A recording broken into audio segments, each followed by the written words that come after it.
കൊല്ലത്ത് നിന്നും ഒരു പ്രധാനപ്പെട്ട വിവരം വരുന്നുണ്ട്. അതിലേക്ക് നമ്മൾ ആദ്യം പോകുന്നു. കൊല്ലം നെടുവത്തൂരിൽ കിണറ്റിൽ ചാടിയ യുവതിയെ രക്ഷിക്കുന്നതിനിടെ ഫയർഫോഴ്സ് സംഘം ഉൾപ്പെടെ 3 പേർ മരിച്ചു. രക്ഷാപ്രവർത്തനത്തിനിടെ കിണറിന്റെ കൈവരി ഇടിഞ്ഞാണ് ഈ അപകടമുണ്ടായത്.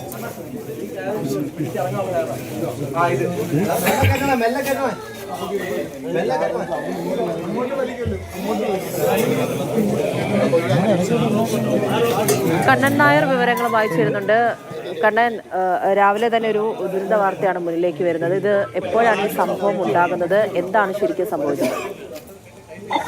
പൂജ, ഇന്ന് പുലർച്ചെ 12 മണിയോടുകൂടിയാണ് സംഭവം ഉണ്ടാകുന്നത്. ഈ അർച്ചനയും ആൺസുഹൃത്തും തമ്മിൽ ഇന്ന് തർക്കമുണ്ടായി. വീട്ടിൽ വെച്ച് തർക്കമുണ്ടായി. അതിനെ തുടർന്ന് അർച്ചന ഈ കിണറ്റിലേക്ക് ചാടുകയായിരുന്നു എന്നാണ് നമുക്ക് ഫയർഫോഴ്സ് ഡിവിഷനിൽ നിന്ന് ലഭിക്കുന്ന വിവരം.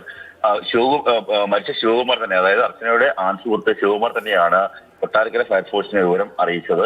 കൊട്ടാരക്കരയിൽ നിന്നുള്ള സോണിയസ് കുമാർ അടക്കമുള്ള സംഘം അവിടേക്ക് എത്തുകയും അർച്ചനയെ രക്ഷിക്കാൻ വേണ്ടി ശ്രമിക്കുകയും ചെയ്തു. ആ സമയത്ത് അർച്ചനയ്ക്ക് ജീവനുണ്ടായിരുന്നു.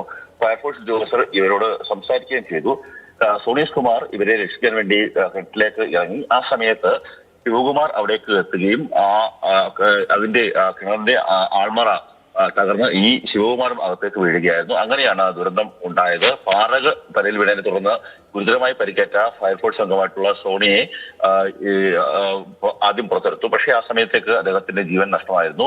പിന്നീട് അർച്ചനയും ശിവകുമാറും അവരുടെയും ശരീരങ്ങൾ പുറത്തെടുത്തു. ഇരുവരുടെയും മരണം അവിടെ വെച്ച് തന്നെ സംഭവിക്കുകയായിരുന്നു. വീട്ടിലുണ്ടായ തർക്കമാണ് ഇത്തരത്തിലുള്ള ഒരു സംഭവത്തിന് കാരണമായത്. അതിദാരുണമായിട്ടുള്ള ഒരു സംഭവമാണ്. ഒരാളുടെ ജീവൻ രക്ഷിക്കാൻ വേണ്ടി എത്തിയ ഒരു ഫയർഫോഴ്സ് ഉദ്യോഗസ്ഥനാണ്. ആ മനുഷ്യന്റെ ജീവൻ നഷ്ടമായി. ഈ ശിവകുമാറിന്റെ ഭാഗത്തു നിന്നുണ്ടായ ഒരു അശ്രദ്ധയാണ് ഇത്തരത്തിലുള്ള ഒരു അപകടത്തിന് കാരണമെന്നാണ് നമുക്ക് മനസ്സിലാക്കുവാൻ സാധിക്കുന്നത്.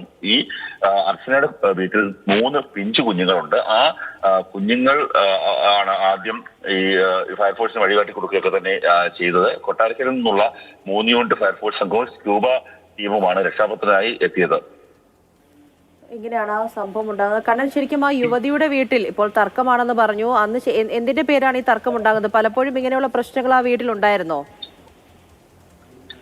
ശിവകുമാർ തൃശൂർ സ്വദേശിയാണ്. ഇയാൾ കുറച്ചു കാലമായി അർച്ചനയുടെ വീട്ടിലായിരുന്നു താമസം. മദ്യപിച്ച് എത്തി പ്രശ്നമുണ്ടാക്കുന്ന പതിവുണ്ട് എന്നാണ് നാട്ടുകാർ പറയുന്നത്. എന്തിന്റെ പേരിലാണ് തർക്കം ഉണ്ടായതെന്ന് സംബന്ധിച്ചൊരു വ്യക്തത നമുക്ക് വന്നിട്ടില്ല. കൊട്ടാരക്കര നെടുവത്തൂർ ആനക്കോട്ടൂർ മുണ്ടുപാറ സ്വദേശിനിയാണ് അർച്ചന.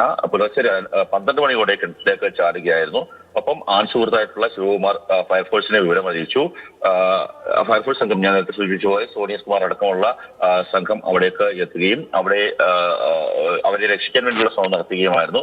ആ കിണറ്റിലേക്ക് ചാടിയ അർച്ചനയ്ക്ക് ഫയർഫോഴ്സ് സംഘം രക്ഷിക്കാൻ ശ്രമിക്കുന്നതിനിടെ അവരോട് സംസാരിക്കുന്നുണ്ടായിരുന്നു. അവർക്ക് അവരെ രക്ഷിക്കാൻ സാധിക്കുമായിരുന്നു. പക്ഷേ ശിവകുമാർ അവിടേക്ക് എത്തുകയും നാട്ടുകാരും ഫയർഫോഴ്സ് സംഘവും പറഞ്ഞു ആ കിണറിന്റെ സമീപത്തേക്ക് പോകുന്നത് പഴയ കിണറാണ്, ആൾമറ തകരാൻ സാധ്യതയുണ്ട് എന്ന് പറഞ്ഞു. പക്ഷെ അതുപോലും അവഗണിച്ചുകൊണ്ട് ശിവകുമാർ അവിടേക്ക് പോവുകയും ഫയർഫോഴ്സിന്റെ നിർദ്ദേശം ലംഘിക്കുകയുമായിരുന്നു. അങ്ങനെയാണ് ശിവകുമാർ ഈ ആൾമറ തകർന്ന് ഈ കിണറ്റിനുള്ളിലേക്ക് വീഴുന്നത്.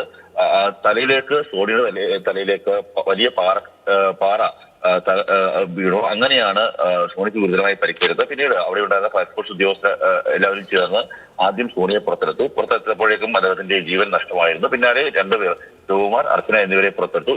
അവരുടെ ജീവനും നഷ്ടമായിട്ടുണ്ട്.